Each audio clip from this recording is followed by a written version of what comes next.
السلام عليكم، ازيكم حبايبي؟ عاملين ايه؟ النهارده عملت بقى السمك المقلي الكريسبي المقرمش زي بتاع المطاعم بالظبط. نفس التتبيله وطعمه كمان حاجه كده جميله. عملته بطريقه النهارده تحفه يا جماعه. تتبيله جميله ما شاء الله، هتعملوها النهارده وهتعتمدوها على طول. اللي ما بيحبش السمك البلطي هيحبه بنفس الطريقه دي. قبل ما نبدا الفيديو مع بعض، لايك وشير لو عجبك الفيديو. اول حاجه انا معايا فلفل احمر زي ده. اي نوع فلفل عندك عايزه تستعمليه استعمليه. حطيت حوالي عن 3 4 قرون كده، واتنين برضو فلفل اخضر. ومعايا راس توم كامله، وشويه بقى من الكزبره كده على الشبت. كزبره والشبت ده بيديله تست وطعم حلو قوي. بعد كده بقى هنزل بالبهارات بتاعتي. البهارات بتاعتي بقى عباره عن كمون معلقه كبيره كده، لان السمك بيحب الكمون. وكزبره برضو معلقه كبيره. ومعايا برضو بهارات سمك معلقة كبيرة. وهننزل برضو بالسر بتاعنا معلقة صغيرة كده من الكاري. الكاري ده يا جماعة بيديله كده لون جميل برضو. المطاعم بيستعملوا الكاري في السمك، بيخليه لونه زي لون الذهبي كده وطعمه حلو قوي. فرمت كل ده مع بعضه كده في الكبة. وهنزل بالملح بتاعي بقى حوالي يعني معلقة كبيرة او معلقة ونص كده.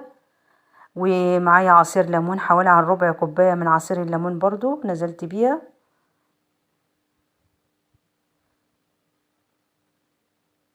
كل بقى التتبيلة الجميلة دي قلبتها كده مع بعضها تندمج مع بعضها. وهبدأ اجيب السمك بتاعي.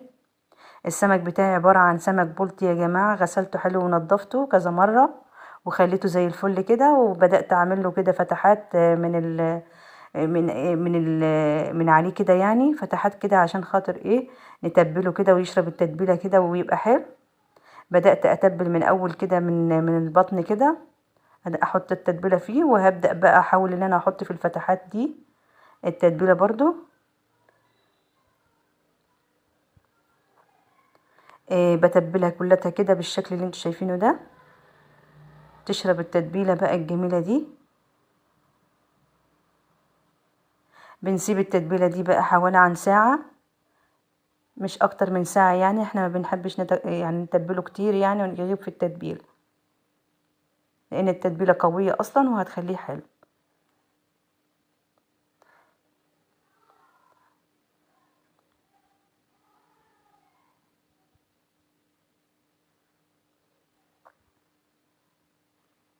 خلصت كل الكمية. وكان عندي برضو سمك تاني برضو تبلته برضو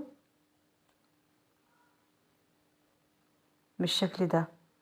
هنبدأ بقى نجيب الدقيق بتاعنا. انا سبته حوالي عن ساعة كده يا جماعة. هنحط بقى نفس التوابل اللي احنا حطيناها على السمك هنحطه على الدقيق.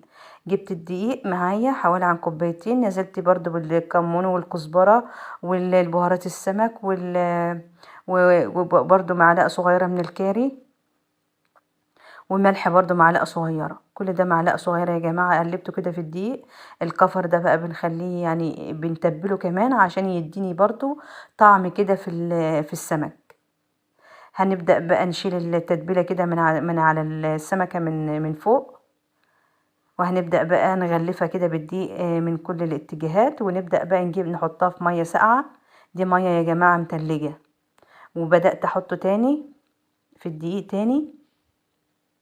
على فكرة يا جماعة، انا نسيت اقول لكم، انا حطيت نص كوباية من النشا في الدقيق. جبت بقى الزيت بتاعي، بدأت اسخنه وانزل بالسمك بتاعي بالشكل اللي انتوا شايفينه ده. هيتحمر بقى من جميع الاتجاهات، تحمير عادي خالص بالشكل ده. اول ما يبدأ ياخد لون من تحت كده نقلبه على الجهة التانية علشان يقرمش معانا. نقلبه كل شوية على الجهة دي شوية والجهة دي شوية لحد ما يحمر معانا وناخد اللون المطلوب اللي زي ده. ونقدمه بقى بألف هنا وشفا ليا وليكم بالجمال والحلاوة دي. ما شاء الله، تحفة تحفة طعم وريحة وحاجة كده جميلة وكريسبي كمان. طعمه جميل قوي يا جماعة. بألف هنا وشفا ليا وليكم. ما تنسوش بقى اللايك والاشتراك وتفعلوا زر الجرس.